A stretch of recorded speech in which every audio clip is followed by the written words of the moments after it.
and I'll be reading not all 42 verses, okay?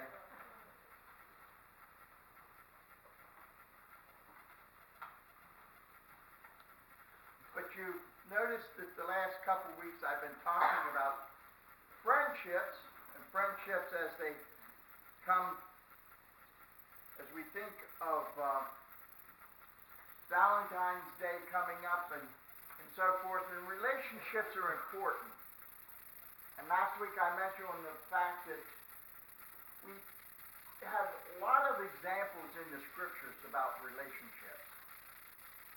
And Jonathan and David's relationship was one that stands out. You know, does any wonder why it's still in the scriptures? Does any wonder why it's mentioned so often? I mean, it's over 1,000 years old that this happened. But it gives us an example of what really friendship and true friendships are like. So follow along as I read 1 Samuel,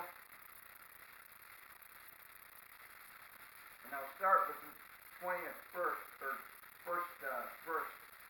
And I'll be skipping down through there, so I won't be reading all 42 verses. Follow along as I read. Then David fled from Noah at Ramah and went to Jonathan and asked, "What have I done? What is my crime? How have I wronged your father that he is trying to take my life?" "Never," Jonathan replied. "You are not going to die. Look, my father doesn't do anything, great or small, without confiding in me. Why would he hide this from me? It's not so." David took an oath and said, "Your father knows very well that I have found favor in your eyes." And he has said to himself, "Jonathan must not know this, for he will be grieved. Yet as surely as the Lord lives, as you live, there is only a step between me and death." Jonathan said to David, "Whatever you want me to do, I'll do." David said, "Look, tomorrow in the new moon festival, I am supposed to dine with the king. But let him go and hide in the field. Let me go and hide in the field until the evening of the day after tomorrow. If your father misses me at all, tell him David earnestly asked my permission to hurry to Bethlehem, his hometown, because of an annual sacrifice is being made there for his whole clan. If he says, 'Very well,' then your servant is safe. But if he loses his temper, you can be sure that he is determined to harm me.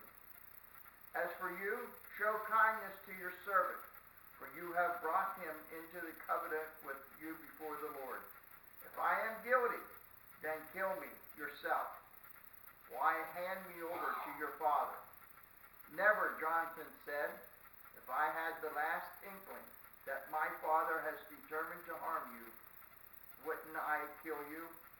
David asked, "Who will tell me if your father answers you harshly?"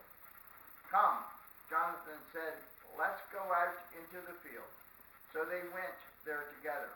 Then Jonathan said to David, "By the Lord, by the God of Israel, I will surely sound out my father by this time, the day after tomorrow. If he is favorably disposed toward you, will I not send you a word and let you know?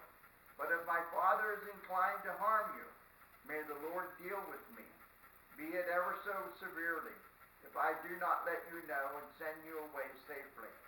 May the Lord be with you, as he has been with my father, but show me unfailing kindness like that of the Lord as long as I live, so that I may not be killed, and do not ever cut off your kindness from my father, not even when the Lord has cut off every one of David's enemies from the face of the earth." Jonathan made a covenant with the house of David, saying, "May the Lord call David's enemies to account." And Jonathan had David reaffirm his oath out of love for him, because he loved him as he loved himself. May the Lord add his richest blessing to the reading of the word. The very summary of this, as I've been leading up to what's happening this week as we think of Tuesday being Valentine's Day, you know, relationships that work, they really